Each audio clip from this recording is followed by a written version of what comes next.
Welcome, everyone, to Fundamentals of Kabbalah and Chassidut. We're continuing our series on the Wandering Jew from a book of Rav Ginsburg's tweets and blogs.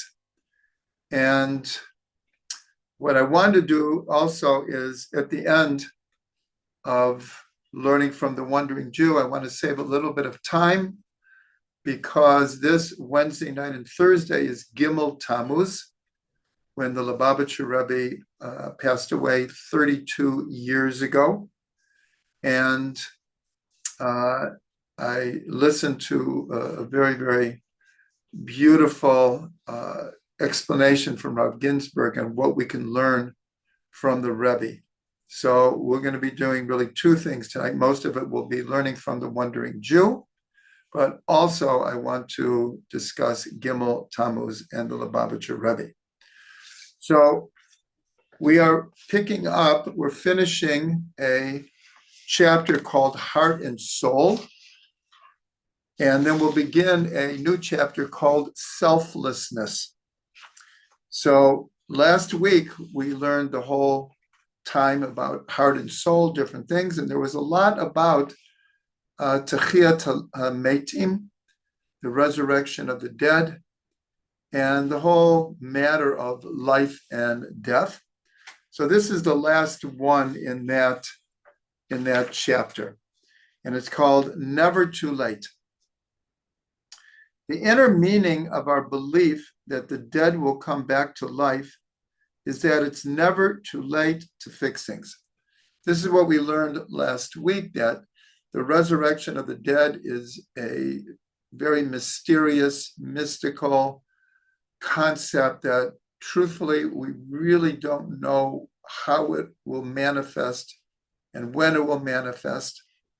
But what we learned, that the concept of resurrecting the dead, bringing the dead back to life, the transition from seeming dormancy to aliveness, is something that's 24/7. As we learn, God is recreating the world every split second, something from nothing. That is like Techiyat HaMetim. There's nothing, and then there's something. So that's just the background. So I'll start again. The inner meaning of our belief that the dead will come back to life is that it's never too late to fix things. Even what seems to be irreversible damage is reversible. Even when it's all over, it's not over. Life goes on. And we were learning that even after death, our belief is that the soul just moves to a different dimension and is living in a different dimension. Rav Ginsburg continues, regarding our present world order, Rabbi Nachman said that if you believe that you can damage yourself spiritually through sin, believe that you can rectify yourself through tshuva, return to God. This is a very, very well-known statement from Rabbi Nachman. If you believe that you can spoil or break, believe that you can fix. It's very much part of his philosophy. It's all a function of faith.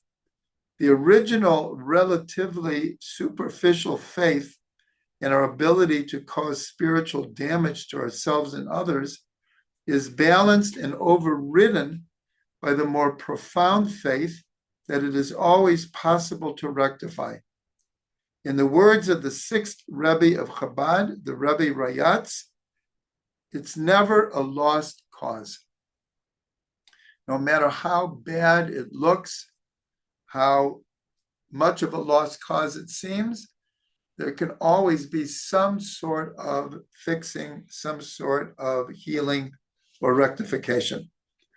Our belief that we have the ability to damage originates in the sphere of Hod, represented in the body by the left kidney and the left leg.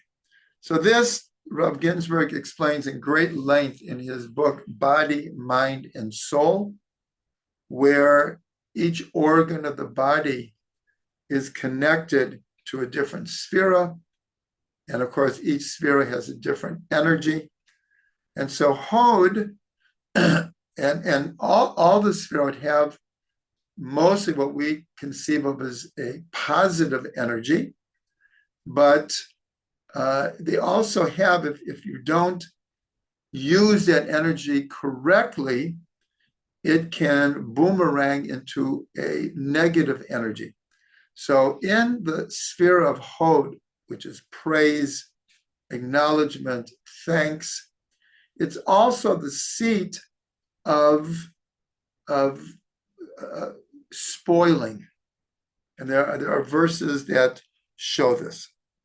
And he continues, our greater belief in our ability to rectify, no matter what the situation, derives from the sphere of Netzach, represented by the right kidney and the right leg. These two spheres always operate together. They are symbolized by the two scales of balance. In this artistic view of the sphere, this is Netzach and this is Hod. This is the right leg, this is the left leg. And this is connected to the left kidney and the right kidney.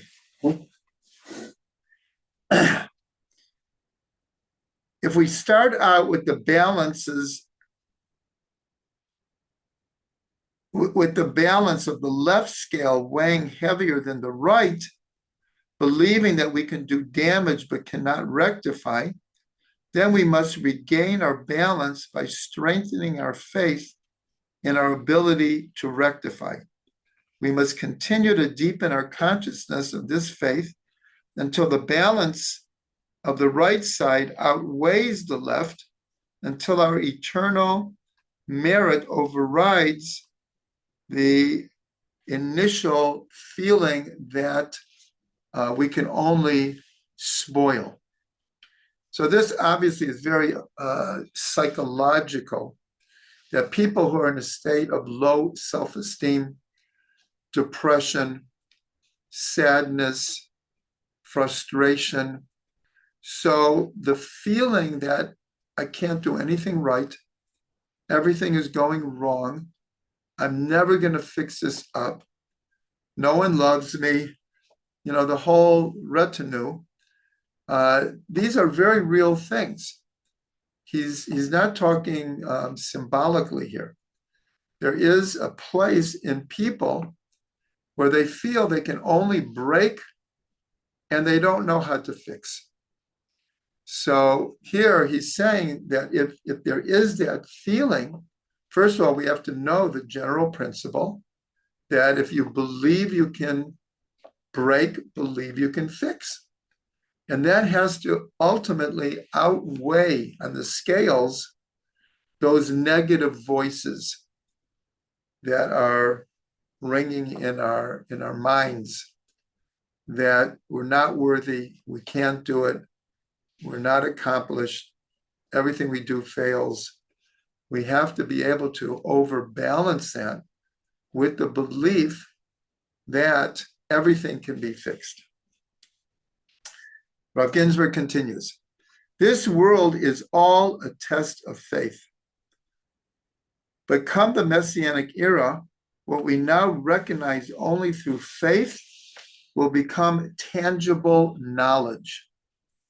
In this world, if the damage is physical and irreversible, like losing a limb of one's body, God forbid, then at best, one must accept it is a heavenly decree, some sort of tikkun or rectification on the spiritual plane, and learn how to live and serve God best with it.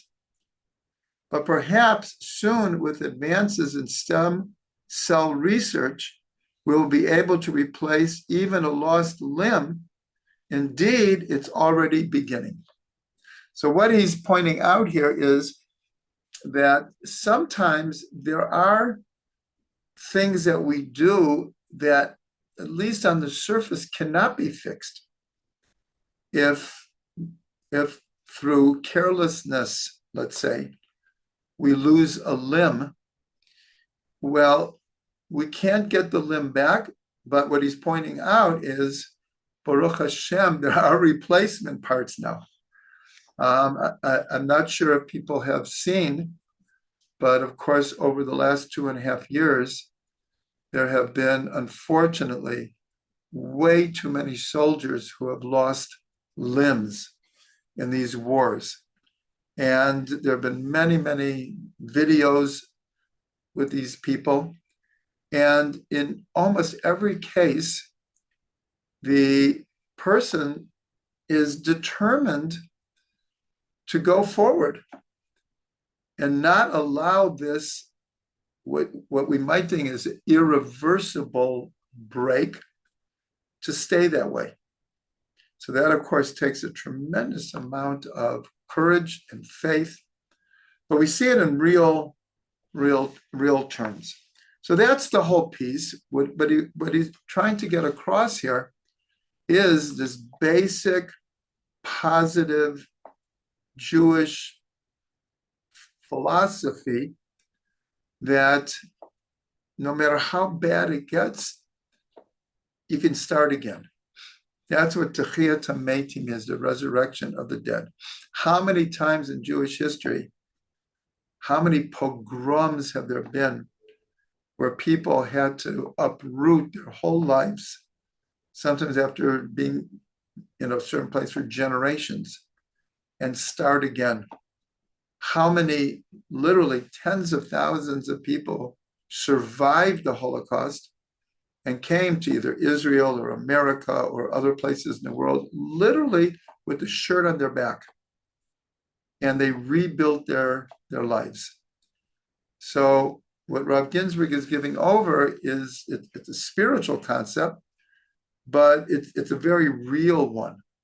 And it's something that applies to all of us. We all have our, I'll call it our bad days, our challenging periods in our lives. And so we should always understand that no matter how bad it seems, it all can be fixed. Of course, we have to make the effort. It doesn't happen in a vacuum. So we should all be blessed with this teaching to never, ever give up. So that's the end of the chapter that we had begun last week. And now we're beginning a new chapter called Selflessness. So the first one is called Selflessness as Strength. Some people think that in order to succeed in life, you have to boost your ego. They are wrong. All success that comes this way is from the Sitra Achra, the other side. In other words, the belief that for me to succeed in life, I have to have a huge ego. I have to be willing to run over people. I need to exert my power, and I have to be very assertive. He's saying that is not correct. To be of strong character and selfless at the same time is a defining parameter of having true wisdom. Selflessness is strength, not weakness. So, of course, this is a very important point because many people can think that being humble, having a high degree of selflessness, of not asserting oneself in a prideful, in-your-face kind of manner is a formula for failure. He's saying that is not true. A strong, selfless soul continuously experiences the renewal of creation and receives flashes of insight into the inner essence of reality. And that is ultimately what gives a person the power to be successful, that they connect with God's recreation of the world at every moment, meaning that every moment there's new inspiration, new strength, new power, new abilities that are available. And the more receptive we are, in other words, being selfless ultimate means being receptive and putting one's ego in a correct position in relationship to God and other people. That's what selflessness means. So I have to say that almost all, there are many, many short Torahs here, and they all kind of feed one into the next. Okay, so now the next one needs some explanation, but we're going to do it anyways. For those who have the book, by the way, we're on page 85, the last paragraph. To be nothing, see, in Kabbalah and Chassidut, we talk about Yesh and Ayin. Yesh is usually associated with ego, Yeshut, and Ayin is represented by selflessness. Sometimes it's called something from nothing, Yesh me'ayin. But as we're going to see soon, we'll see the connection between what seems to be complete opposites, and we'll see their linguistic connection. So Rav Ginsburg says, to be nothing does not mean to cease to exist. And this is where an explanation is due, because the word nothing is going to appear over and over in what we're learning here. That's the English word. But in Kabbalah and Chassidut, it doesn't mean nothing the way we're used to it in English. In English, nothing means nothing, a lack of anything. In Kabbalah and Chassidut, nothing is actually the womb of everything. But it's a very highly receptive, non-egotistic kind of headspace. That's what nothing means. Again, it doesn't mean nothing. That's what he says. To be nothing does not mean to cease to exist. It means that instead of focusing on oneself, you focus on God. And here I'm going to add on others as well. So in other words, an egotistical person, especially to a high degree of egotistic, is everything revolves around me. And ultimately, that's all I care about. I need to get what I need based very much on pleasure, and anything that can serve that, fine. Anything else doesn't really matter to me. So he's saying being nothing means instead of focusing on yourself, you focus on God, spirituality, goodness, other people's needs. That is what is called being nothing, because it has minimized the ego. God is the ultimate being, but because he is unknowable and ineffable, to us, he seems to be nothing. But by focusing on him, you share in his nothingness. But in God's nothingness is the birthplace of everything. So here, the language is somewhat paradoxical if we're going from English to the Hebrew. So when we say that God creates continuously Yesh Ayin, something from nothing, that something is inherent in the nothing. That's where it's coming from. The nothing is the birthplace of everything. But since it's not full of ego, it seems to be relatively nothing in compared to somethingness. So here, where it's a little bit tricky, he says, because God is unknowable and ineffable, he seems to be nothing. So here we have to bring in the Rambam, Maimonides. Maimonides was a great proponent that God has no attributes per se. Even in the Torah, we learn the 13 attributes of God's compassion. But these are attributes, they're not the essence of God. And so the Rambam had this philosophy, and it actually can be translated into meditation, where it's through a series of nullifying anything that we think that we can attribute to God. In other words, God is not this, and God is not that, and God is not this. It's a series of elimination until all you have left is that I have no language, I have no concept that I can ultimately attach to what God is.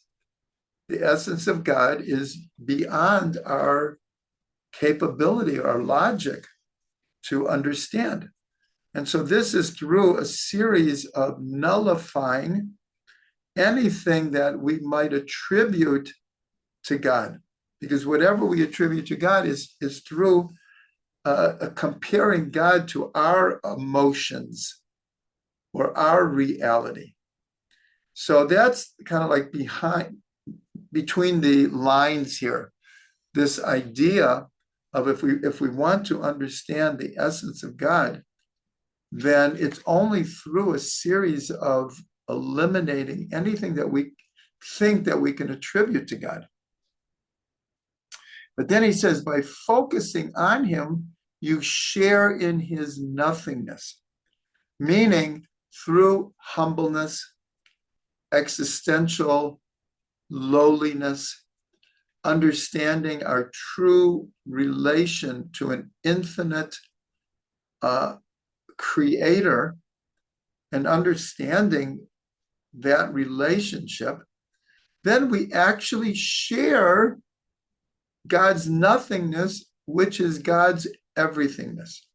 Of course, this is very paradoxical to the extreme, but that doesn't mean it make it any less true. Okay, so now he continues. Saying I am nothing sounds like a contradiction. So I'm aware of my being. So how can I say I'm nothing? Because if I'm nothing, how can I be aware of my somethingness? So he explains like this. In Hebrew, however, the three letters of the word I is ani, aleph, nun, yud. We've learned this a number of times, but this is a good time to review it. The word for I is ani, aleph, nun, yud. Permute these letters, though, they spell ayin, which is nothing. Aleph, yud, nun. Same letters, just in a different order. The true I-ness is thus nothingness. Now, again, it's very difficult to explain these things in English when they don't mean exactly what we're talking about in Hebrew. But again, the idea is that ego stands in the way of our real ability to connect to God, and even to really connect to our own potential. And so nothing, as we've been talking about, Ayin, is again a sense of humbleness, selflessness, egolessness, of existential, what's called shiflut, of lowliness. Now, lowliness does not mean like low self-esteem. It just means I understand my true position as a finite, flawed being that is in this world for a certain amount of time in relationship to an infinite creator. And so, but the more I realize my true position, the more I can connect to an infinite creator.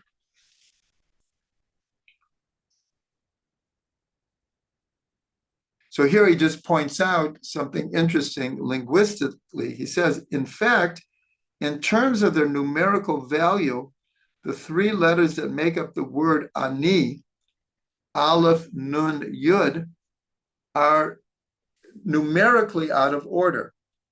Aleph equals 1, nun equals 50, and yud equals 10. So you have 1, 50, 10. But the word ayin, there's a flow. There is a progression. The aleph is 1, the yud is 10, and the nun is 50. So in other words, there's a growing flow where here the nun of ani kind of gets in the way of this infinite flow. So this idea is not easy to explain, like I said, with the use of English terms. But these ideas are very, very fundamental in all of Kabbalah and Chassidut. And in simple terms, it's promoting a sense of true humbleness. And as we learned in the first Torah, and I should have mentioned it then, the prime example is Moshe. Because the Torah says he was the most humble person on the face of the earth. But if we look in all of Jewish history and maybe all of world history, what a strong leader Moshe was. He did practically the impossible, taking an entire people out of slavery and wandering in the desert for 40 years and led them to the promised land. This was, I don't know if there's any other precedent for such a dramatic type of leader who could have accomplished all of that. And yet he was the most humble person on the face of the earth.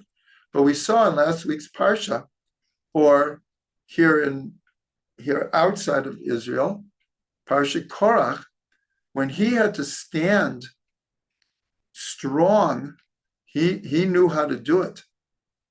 And he had to do it constantly. People were constantly threatening to stone him, to rebel against him, to go back to Egypt.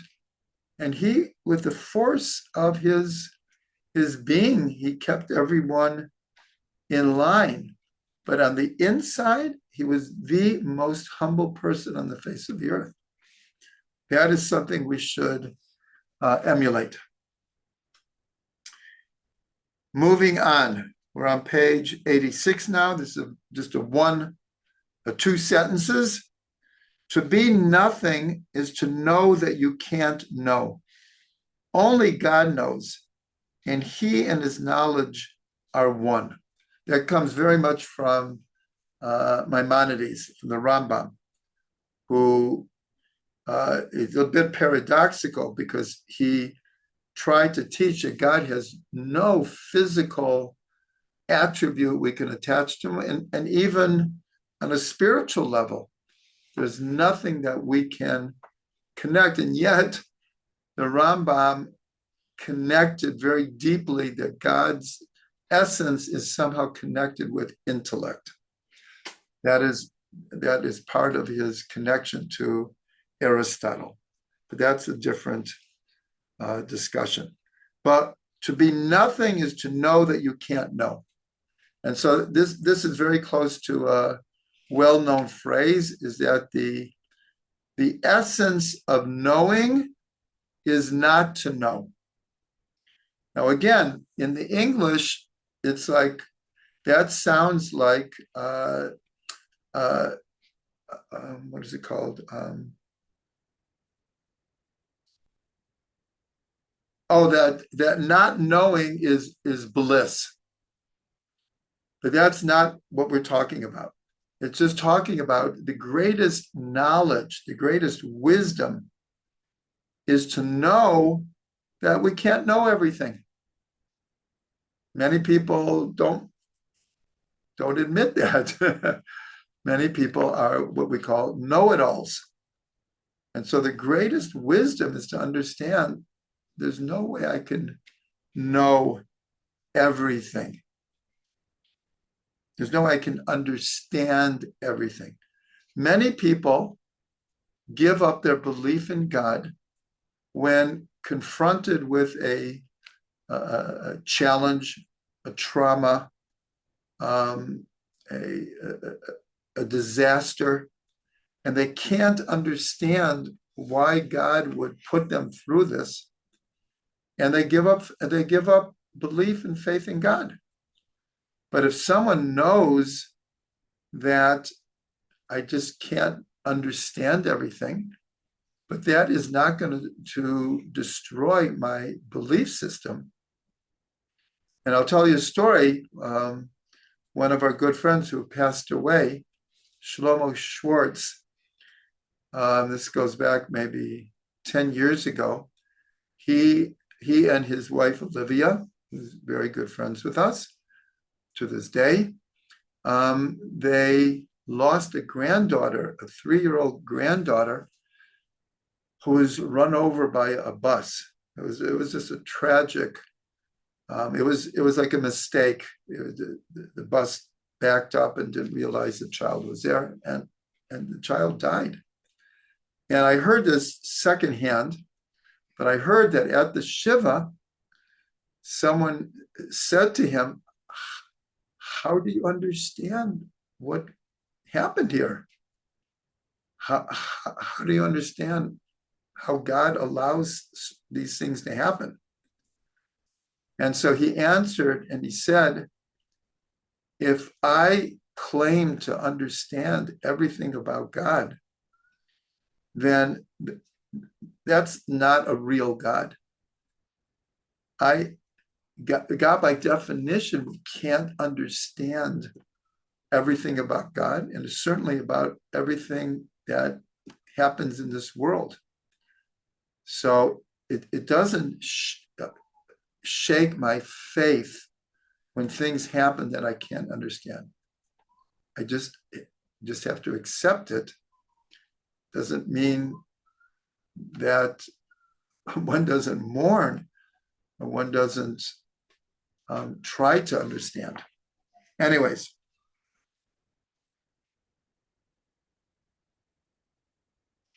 the next one. Rav Ginsburg says, "Who am I? Who's the real I? Not my body, not my intelligence, not my desires.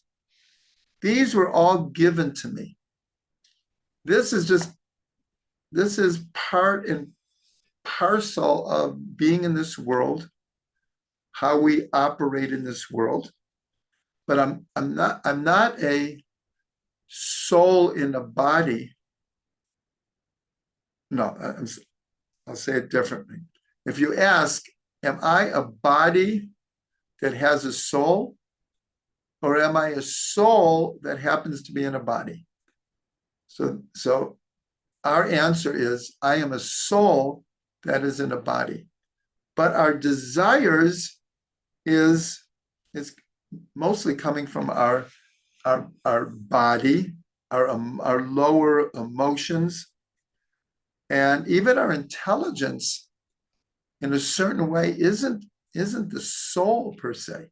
It is a vessel of the soul.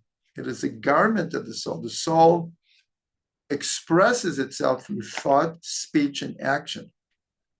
But thought, speech, and action is still not the essence of the soul. So who am I? Rav Ginsburg asks.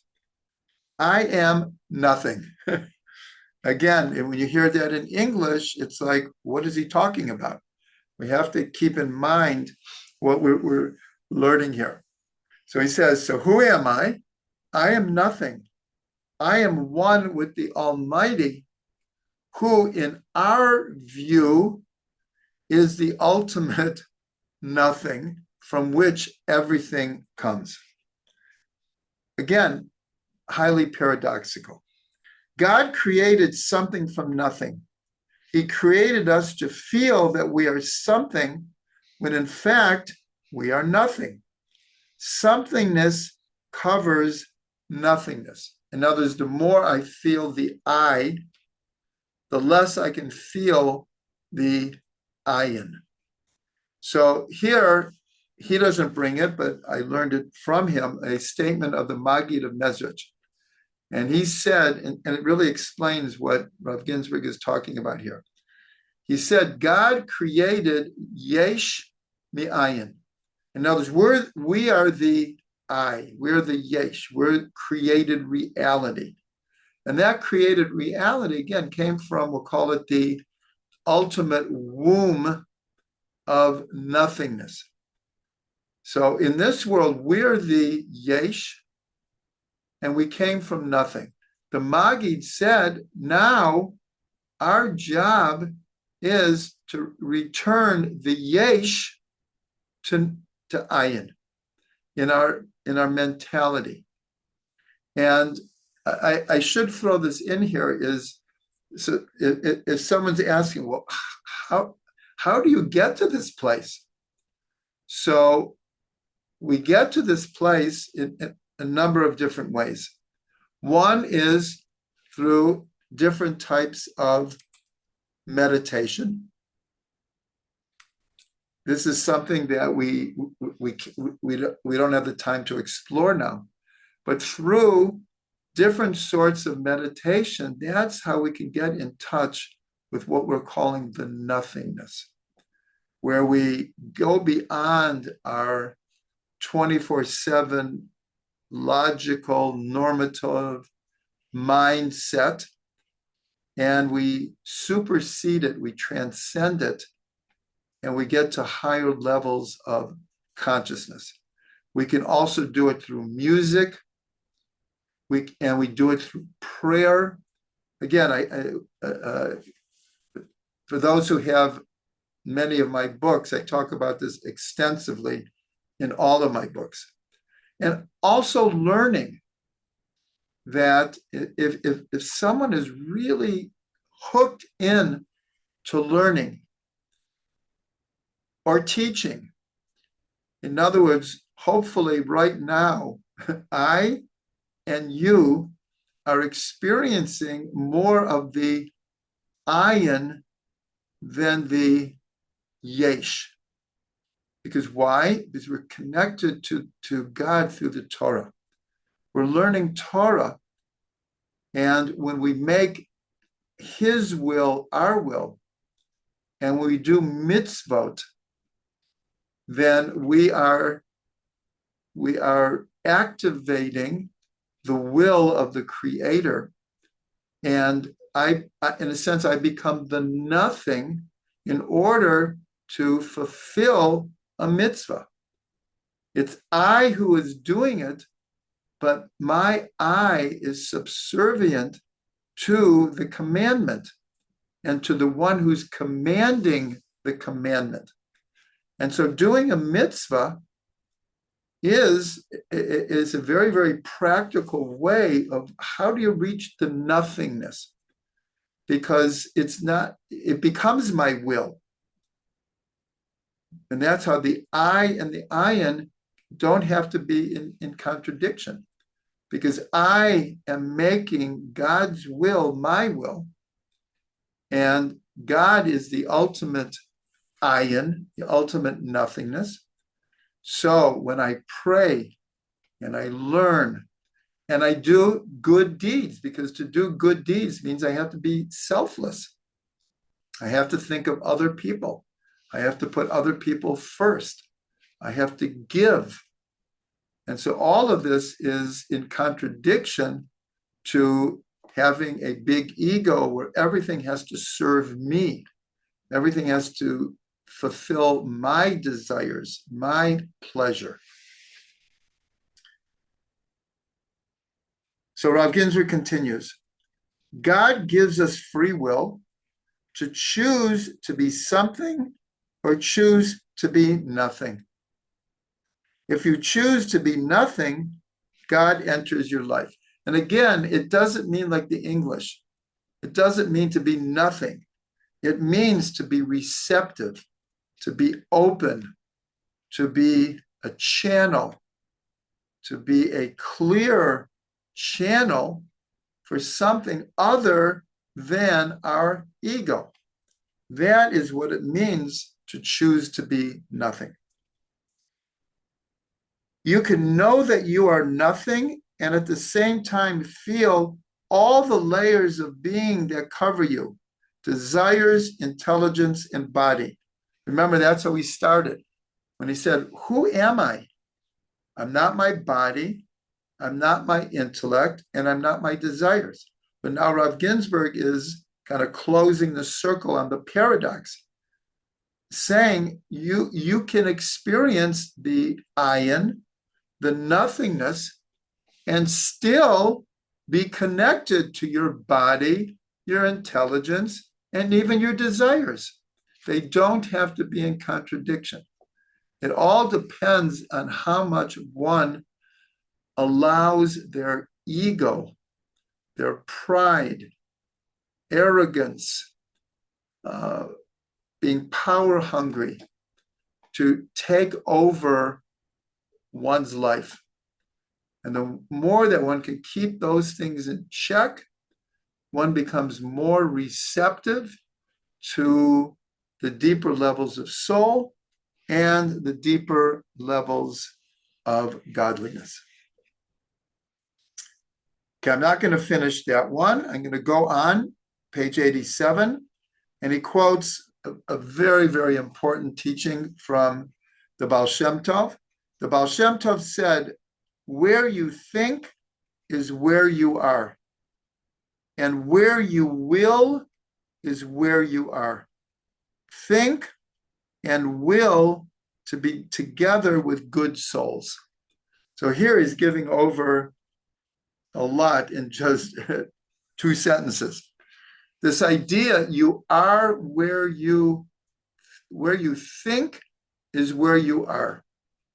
So we all know that you could be sitting right now, wherever you are, and your mind can take you 1,000,000 miles away, can take you 20 years into the past, can take you 20 years into the future, and it can take you out of this universe.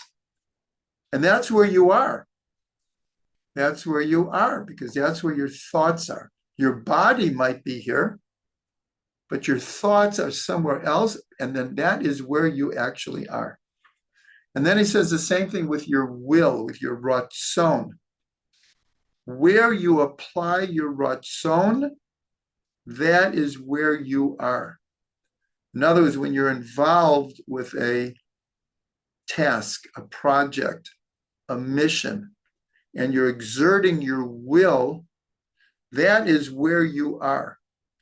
But if you're just sitting around and doing nothing and thinking about nothing, well, that's also where you are. You're nowhere. But then he ends with really a basic teaching from the Baal Shem Tov about community. Think will to be together with good souls. And this was in the inception of the Hasidic movement. This was such an important thing, is that Judaism is very, very communal centered. And it could be just a few friends. It could be in a synagogue. It could be in all kinds of different circumstances. But the idea is to be connected to good souls. One should think and will to be together with other souls that are on the same wavelength. And that increases one's spiritual power. Now he quotes, this is also on page 87, it's called Saying I. Now here, he doesn't bring this, but one of the great Hasidic masters was Reb Zusha. And Reb Zusha never referred to himself as I. He never said, I am going here. I need to do this. I learned this. I am cold. He would always use his name. Zusha is cold. Zusha would like to go to lunch now. Zusha learned a great Torah yesterday. He would never say the word I, because he felt that the only being that can use the word I is God. And here we have also a paradox, because we talk about Yesh and Ayin, the I, and the nothingness. But in a deep way, the ultimate I is God. All of our eyes come from God's I. And that I, in the ultimate sense, is the same thing as the Ayin. That's the level, of course, of that we should strive for.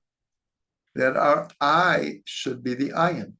That's what Rav Ginsburg is giving over here. So here he quotes from the great sage Hillel, who was very, very humble. He was an extremely humble person, a loving person, a giving person. And he made the following statement. He said, if I am here, all is here. And this it's in the Talmud.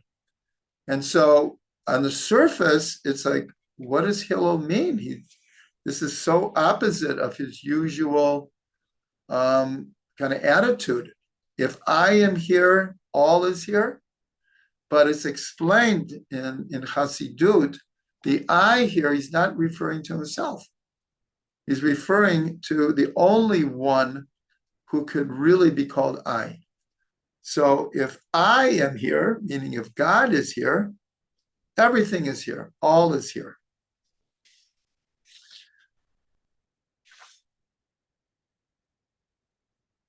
Okay, we're going to do one more, and then I want to talk a little bit about Gimmel Tammuz. So this is called a dwelling place in the ego. Egocentricity is the source of all evil.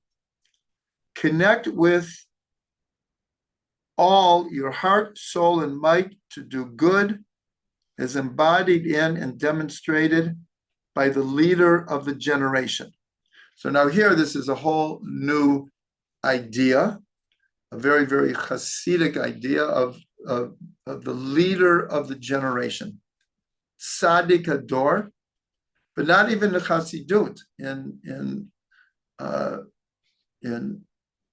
other than Chassidut is what's called the Talmid Chacham Hador, the leader of the generation, the greatest scholar of the generation. So there is this idea that whoever that person is a conduit for the entire generation of goodness and positiveness. Rav Ginsburg continues, the Creator desires a dwelling place below. This is something that we've talked about so many times from the Midrash, that God had a desire to have a dwelling place in the lower worlds.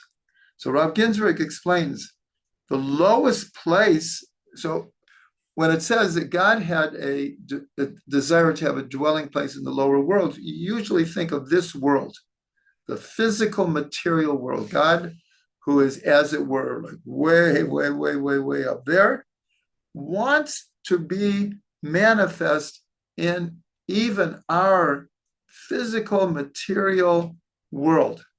That in a sense, God's greatest desire is to be manifest in our world.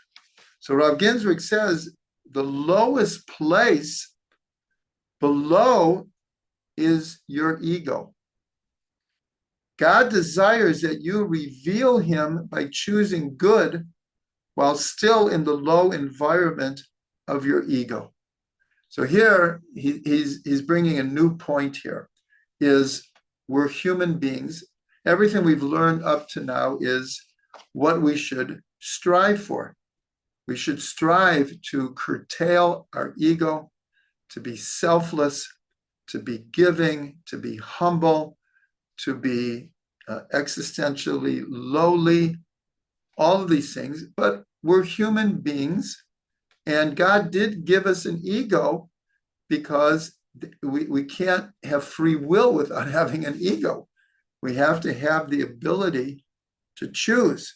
So Rav Ginsburg says, and I'll read it again, God desires that you reveal him by choosing good while still in the low environment of your ego. In other words, this world is very egotistic.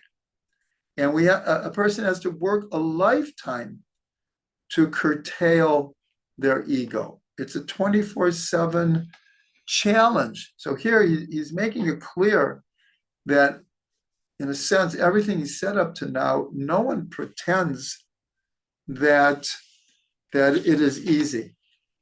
And I'm just going to read from the last one, and we'll get to it when we get to it, because this is where it has to be said. So he said, but how can you be nothing and something at the same time? That's what Rav Ginsburg was saying. God wants to reveal himself even within your ego. In other words, you would think that the only way that God can reveal himself to you or to the whole world is when everyone is in the state of Ayin, a pure channels for God's energy. There's no ego there. There's no I at all. Now, of course, that is a very, very high level and something we should strive for. But we all know ourselves and we all do our best. But Rav Ginsburg is saying, even in the that's where God wants, because he gave us the ego. So he just wants us to refine it, to use it for good. As he says, by choosing good while still in having an ego, God wants to be there. So here at the end, we'll get to it. Well, Ginsburg says, but how can you be nothing and something at the same time? Rabbi Shneur Zalman knew how, because he was talking about the Bala Tanya. Listen to what Rav Ginsburg says. If you have a clue, let me know. So this is Rav Ginsburg being very honest. That this is everything we're talking about here, we shouldn't think is like an easy proposition. Nonetheless, it's what we should strive for. And even if we have ego, we shouldn't say to ourselves, well, I can't really serve God right because I have an ego. No, we always just have to work on it, try to minimize it, do good, be selfless, have God in mind, have other people in mind. And for God is that you're doing your best. That's where I want to dwell. Halavai, we were all on that level. Okay, so now, I know we're going a little bit late, but I do want to say a little bit that Wednesday night and Thursday is Gimmel Tammuz. And everyone, I'll just, maybe Brenda, you're the best at this. You can get two videos. They're actually audio that Rav Ginsburg did. They're on YouTube, and it's called one second.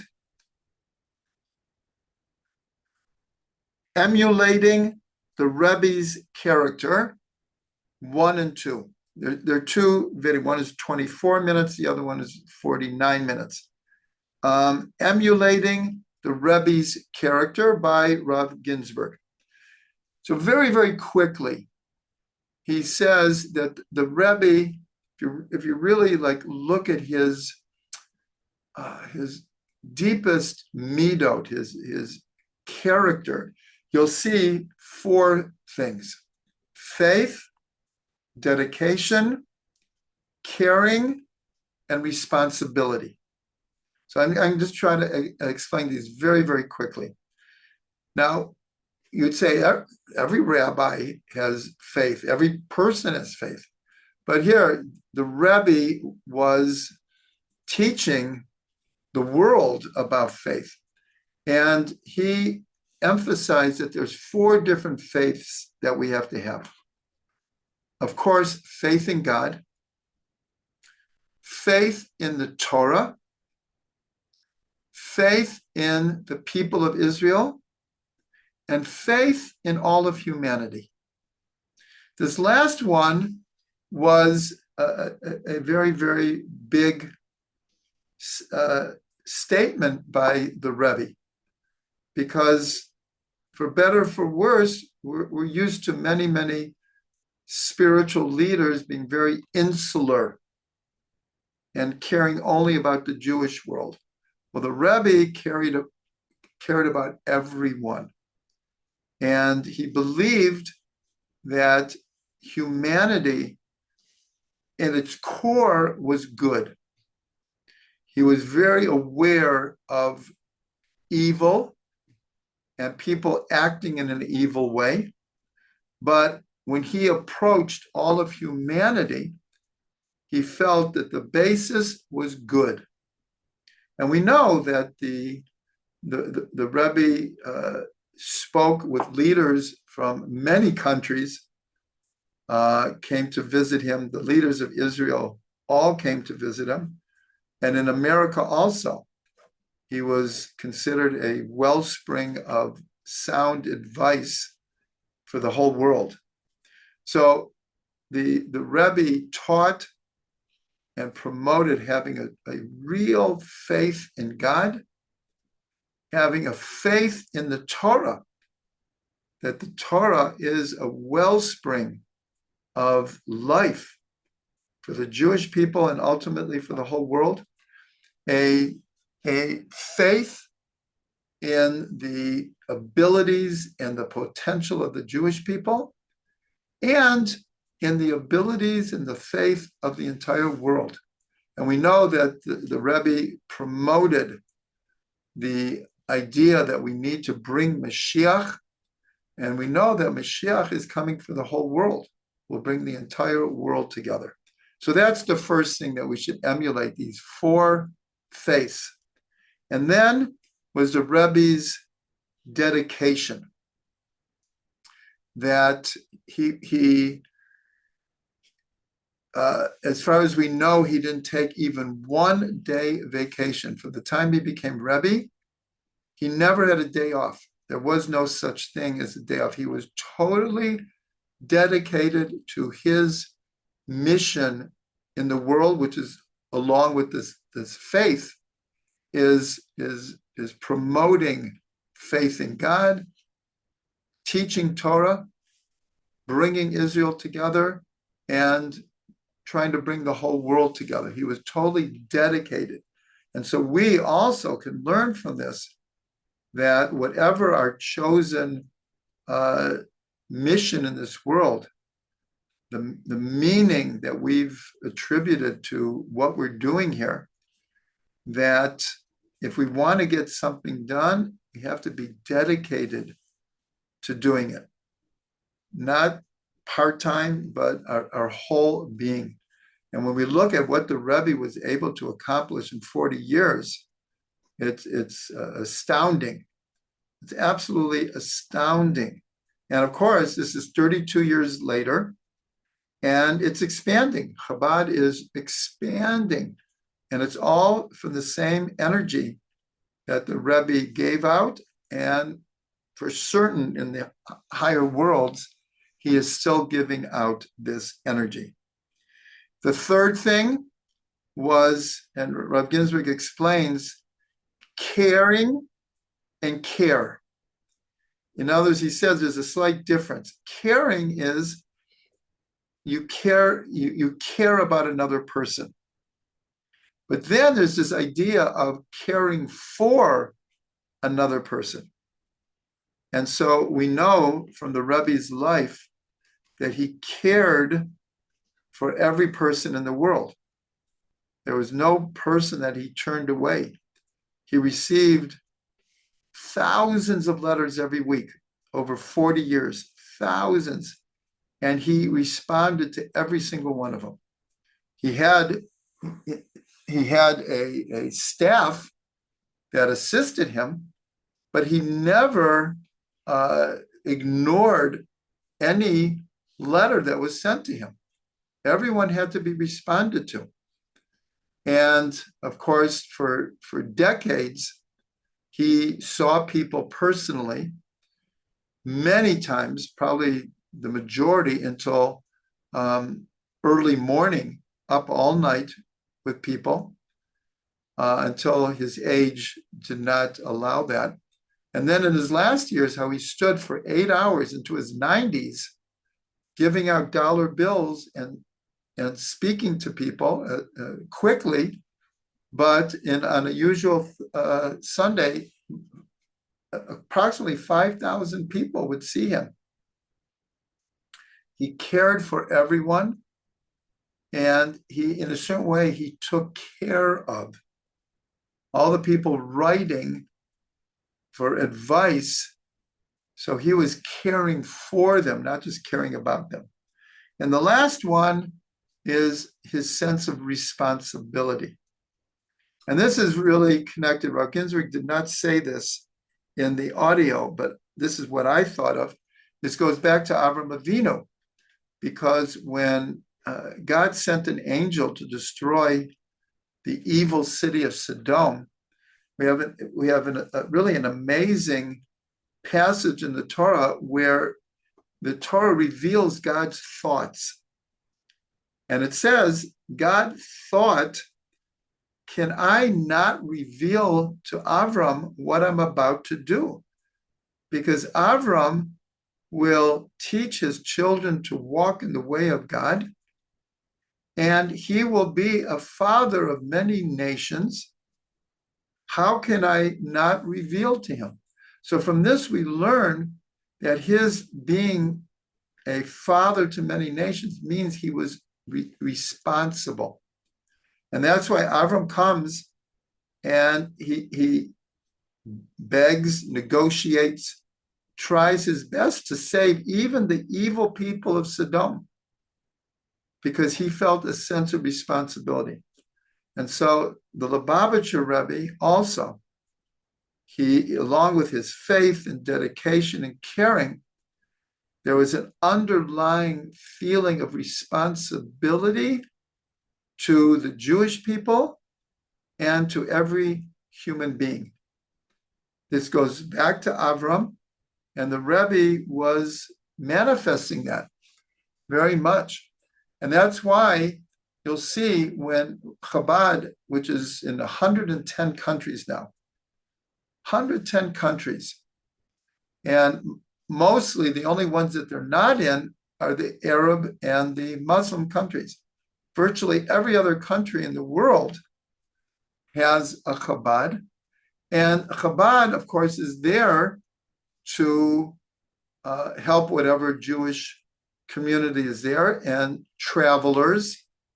But they also make very, very close and intimate relations with the local governments of wherever they are, whatever city they're in, whatever state, that they go out of their way to try to make sure that the host country knows we're not here just for the Jewish people.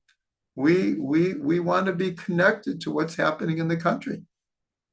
So these are the four characteristics that Rav Ginsburg gave over that are worthy of emulating from the Lubavitcher Rebbe. And so we should all be blessed that he's gone 32 years, but for those of us who merited to have seen him or to write to him or to be in contact with Chabad in any way, shape, or form, we are all recipients of these 4 characteristics of the Rebbe, and we should do our best to make them our own as well.